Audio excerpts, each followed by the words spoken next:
Hey everyone, this is Manvendra and welcome to CLAT point. चलिए शुरुआत करते हैं हमारे आज के द हिंदू न्यूज़ डिस्कशन को। सबसे पहला आर्टिकल है, after 68 years Tatas win back air India with 18,000 crore bid.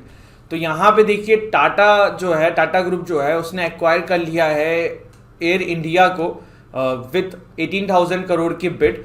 अगर थोड़ा सा हम इसका इतिहास देखें तो आपको पता होना चाहिए कि एयर इंडिया जो है ना, बेसिकली ये फॉर्म भी टाटा ग्रुप्स के जो फाउंडर थे JRD टाटा, उनके द्वारा करी गई थी और टाटा एयरलाइंस के नाम से इसको समय जाना जाता था। फिर क्या हुआ, 1946 में मोस्टली एयर इंडिया हो कर दिया गया, गवर्नमेंट ने इसको एक्वायर कर लिया, इस तरीके से चीज़ें हुई। एक आपने इंडियन एयरलाइंस का नाम सुना होगा, पहले वो भी एक अलग एयरलाइंस होती थी, बाद में उसको भी एयर इंडिया मिला लिया गया था। तो ये सारी चीज़ें हैं। एक बहुत अच्छा क्वेश्चन आपके एग्जाम में पैराग्राफ वाले जो क्वेश्चंस होते हैं उसमें पूछा जा सकता है कि भैया किस कमेटी की रिकमेंडेशन आई थी कि एयर इंडिया और आपकी इंडियन एयरलाइंस को मर्ज करना है। तो ध्यान रखिएगा, जस्टिस धर्माधिकारी कमेटी, इस रिपोर्ट के द्वारा यहाँ पे कहा गया था कि एयर इंडिया को इंडियन एयरलाइंस से मिला लो। और ये यहाँ पे एक आप कह सकते हो कि बहुत बड़ा कदम उठाया गया था। और कहीं काफ़ी जानकार जो हैं, काफ़ी लोग ये कहते हैं कि एयर इंडिया की जो हालत अभी ख़राब हुई है उसमें काफ़ी बड़ा रोल जो है इस मर्जर का है, क्योंकि ये मर्जर जो है ये अनसक्सेसफुल रहा था। ये मर्जर अनसक्सेसफुल क्यों रहा था? क्योंकि देखिए एयर इंडिया अलग तरीके से काम करता था, इंडियन एयरलाइंस अलग तरीके से काम करता था, इसके चेयरमैन्स अलग थे, उसके चेयरमैन्स अलग थे। तो जब दो दिमाग एक साथ इकट्ठा हो जाते हैं तो समस्या आती है। तो वही सारी चीज़ें, इसके अलावा उनके एम्प्लॉयज़ के 4 डेज़ का जॉब होता था, यहाँ पे वीक में 5 डेज़ का होता था। तो इस तरीके से काफ़ी सारे डिफरेंसेस थे और धीरे धीरे चीज़ें जो हैं वो बेकार होती गई। बट फाइनली यहाँ पे टाटा ग्रुप है उन्होंने एयर इंडिया को एक्वायर कर लिया है। और लेट्स सी कि फ्यूचर में एयर इंडिया जो है वापस से ट्रैक पे आ पाता है कि नहीं आ पाता है। तो ये हमने बेसिक आइडिया लिया अबाउट एयर इंडिया। एक चीज़ जो है वो थोड़ा सा समझ लेते हैं कि क्यों एयर इंडिया और इंडियन एयरलाइंस का मर्जर जो है एक फेल्ड वन था। तो मैंने आपको बता दिया, वही चीज़ें यहाँ पे भी लिखी हुई हैं कि एयर इंडिया जो है ना आपका और इंडियन एयरलाइंस जो है वो काइंड ऑफ अच्छे तरीके से ही चल रहे थे और एयर इंडिया काफ़ी प्रॉफिटेबल था। ऑल्दो जो आपका इंडियन एयरलाइंस था उसमें थोड़ा थोड़ा घाटा देखने को मिल रहा था। लेकिन फिर air India and Indian airlines दोनों को मर्ज करके जब चीज़ें करी गई तो उसके बाद घाटा जो है बहुत ज़्यादा हो गया, क्योंकि इसका भी एम्प्लॉयज़ और उतना रिसोर्स की ज़रूरत भी नहीं थी, तब भी एम्प्लॉयज़ बहुत सारे थे। तो ये सारी चीज़ें जो हैं ये देखने को मिली थी। एक प्रॉब्लम, एक क्रिटिसिज्म ये भी होता है प्राइवेटाइजेशन का। देखो पहले से काफ़ी एक बात आ रही थी कि क्यों भैया एयर इंडिया को प्राइवेट करना है, क्यों सरकार अपने हाथ से कंट्रोल छीनना चाह रही है, और प्राइवेटाइजेशन का काफ़ी क्रिटिसिज्म किया जाता था। तो प्राइवेटाइजेशन का क्रिटिसिज्म किस तरीके से किया जाता है? एक तो सबसे बड़ा मोनोपोली वाला रीज़न बताते हैं कि भैया कल को जो है अगर सारे प्राइवेट ट्रेडर्स ही आ जाएंगे, सारे प्राइवेट ग्रुप्स ही आ जाएंगे, तो कल को अगर कोई ऐसी ज़रूरत पड़े जहाँ पे गवर्नमेंट को मतलब मजबूरन प्राइवेट वालों ने मोनोपोली कर लिया, रेट बहुत बढ़ा दिया, तो जो आम आदमी है या नॉर्मल आदमी है वो कैसे जाएगा? तो गवर्नमेंट को वहाँ पे अपनी एक सुविधा देनी चाहिए जिसके थ्रू लोग जाएं। तो एयर इंडिया वो था, लेकिन नहीं हो पाया, एयर इंडिया को प्राइवेट कर ही दिया गया है, तो इसलिए इसका काफ़ी क्रिटिसिज्म होता था। तो ये सारी चीज़ें हैं जिसके चलते हुए हमने एयर इंडिया का क्रिटिसिज्म देखा था जब इसको प्राइवेट किया जा रहा था। बट अब ये टाटा ग्रुप के हाथ में जा चुका है और अब इसको क्रिटिसिज्म करने से कोई फ़ायदा नहीं है। Let's hope for the better कि जो ये डेट लेडन एयरलाइन है एयर इंडिया, ये चीज़ें बेटर हों और टाटा ग्रुप के अंडर में चीज़ों को आगे आप कह सकते हो कि ग्रोथ कर पाए।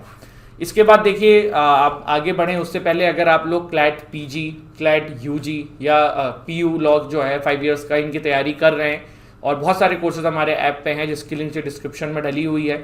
जो क्लैट की तैयारी कर रहे हैं क्लैट 2022 के लिए, उनके लिए बेसिकली क्लैट GK बूस्टर हमारा ये कोर्स है जिसमें आपका करंट अफेयर्स एंड GK पूरा कंप्लीट कराया जाएगा क्लैट के पेपर के अनुसार और आपके एग्जाम तक आपको बहुत अच्छे से तैयार किया जाएगा। ठीक है, तो ये क्लासेज आप अटेंड कर सकते हैं बाय सब्सक्राइबिंग आवर कोर्स, जिसकी ऐप की लिंक नीचे डिस्क्रिप्शन में है और आप वहाँ से इसको डाउनलोड कर सकते हैं और वहाँ से फिर इस कोर्स को परचेस कर सकते हैं।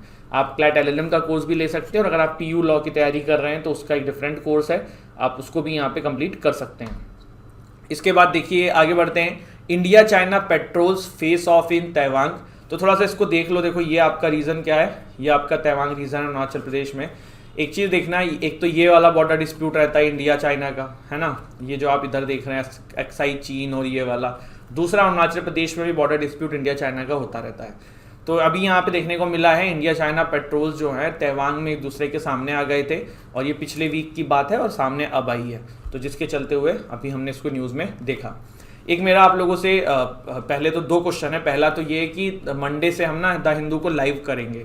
हमारा ये जो सेशन है ये मंडे टू सैटरडे होता है, संडे नहीं आता है। संडे की कोई भी इंपॉर्टेंट न्यूज़ मंडे में कवर करेंगे।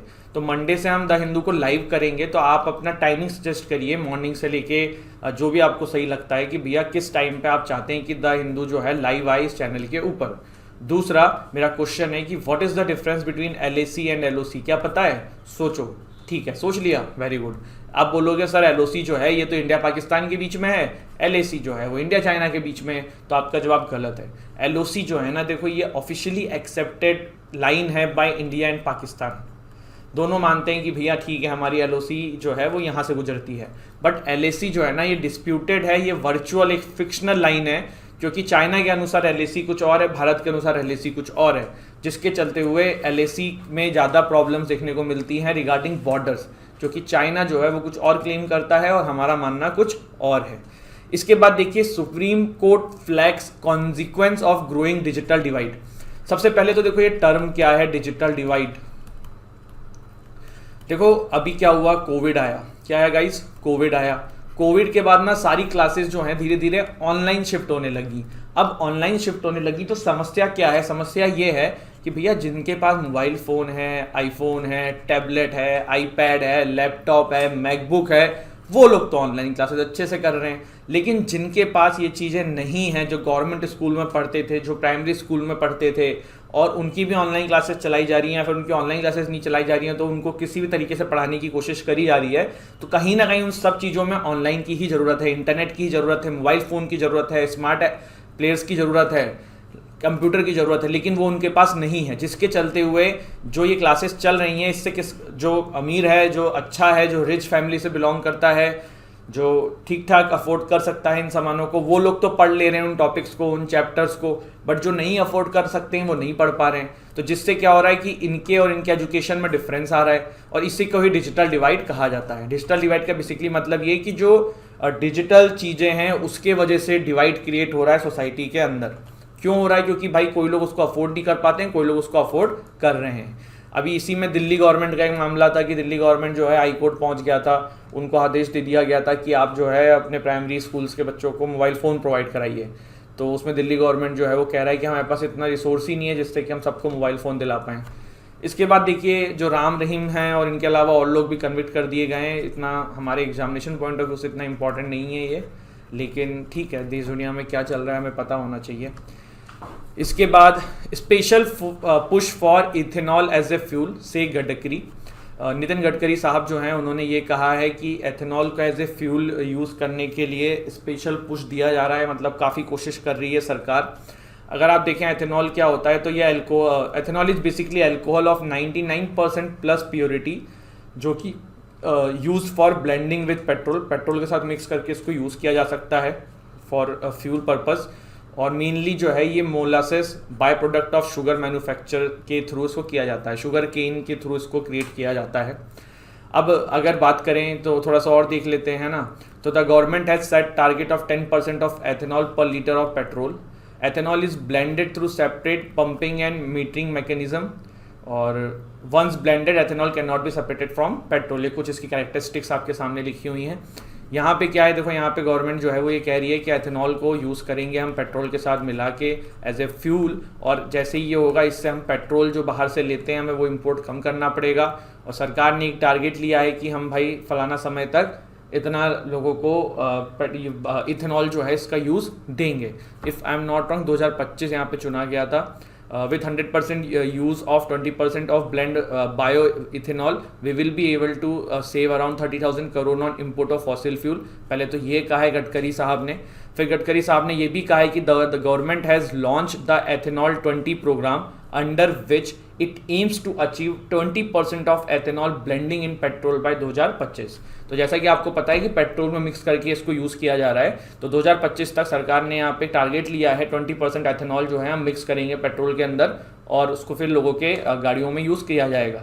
इससे क्या होगा, एक तो पॉल्यूशन एथेनॉल कम करता है तो थोड़ा वो रिड्यूस होगा, पेट्रोल पर डिपेंडेंसी खत्म होगी, बाहर से हमें पेट्रोल इंपोर्ट कम करना पड़ेगा। ठीक है, फिर है supreme court to conduct physical hearing twice a week. देखो कोविड के चलते हुए सुप्रीम कोर्ट जो है ये पूरी की पूरी वर्चुअल शिफ्ट हो गई थी, बट अभी जो है फाइनली 2 दिन ट्वाइस अ वीक जो है इसको अलाउ कर दिया गया है फिजिकल हियरिंग के लिए। ऑल दो इसकी भी पूरी गाइडलाइंस दी है सुप्रीम कोर्ट ने कि इस तरीके से लोगों को आना है, कोर्ट रूम में सारे प्रिकॉशंस मेजर्स लेके आना है, और 10 या 15 मिनट का इन्होंने 10 मिनट का ब्रेक सजेस्ट किया है जब भी कोर्ट चाहे, और उसमें सैनिटाइज करने के लिए इसको यूज़ किया जाएगा। ठीक है, एग्जामिनेशन पॉइंट ऑफ व्यू से इंपॉर्टेंट नहीं है, बट मेरे को पता होना चाहिए कि देश दुनिया में क्या चल रहा है।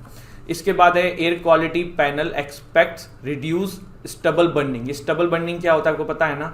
आप हर साल ठंड के टाइम पे दिल्ली में देखते हैं कि काफ़ी ज़्यादा फॉग हो जाता है, लेकिन फॉग नहीं बोलूँगा मैं, स्मोक बोलूँगा।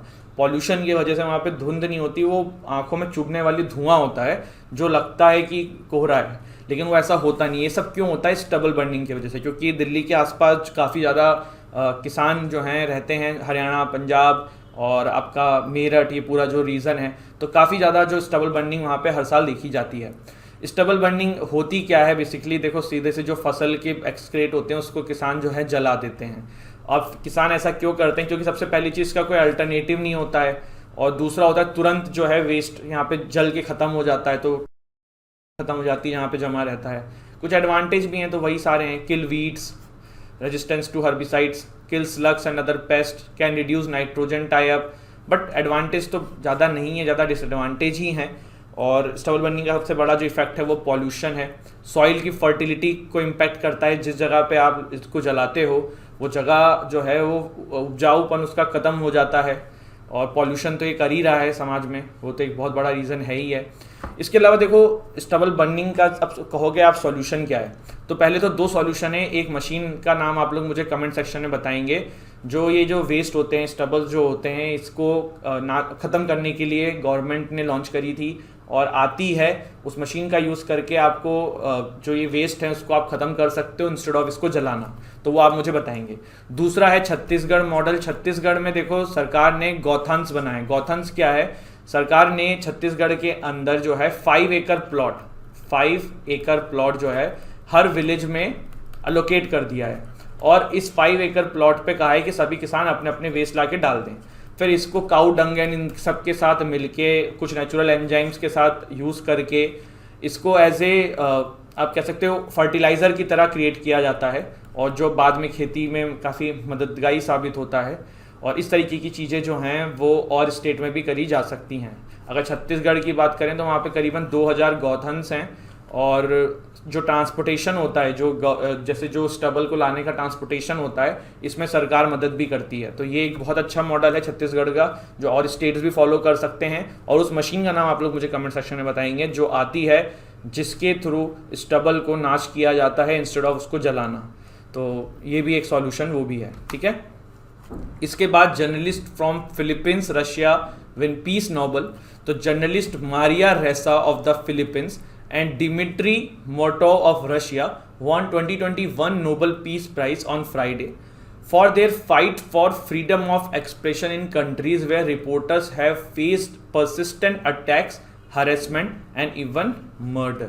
तो ये सारी चीज़ें यहाँ पे देखने को मिली इन कंट्रीज़ के अंदर, और ये जर्नलिस्ट जो हैं इन्होंने उससे डरने के बिना डरे अपनी आवाज़ उठाई, जिसमें 2 नाम सामने आए, डेमिट्री मोटोव जो ये हैं आपके फ्रॉम रशिया, एंड मारिया रेसा जो कि हैं आपकी फ्रॉम फिलीपींस।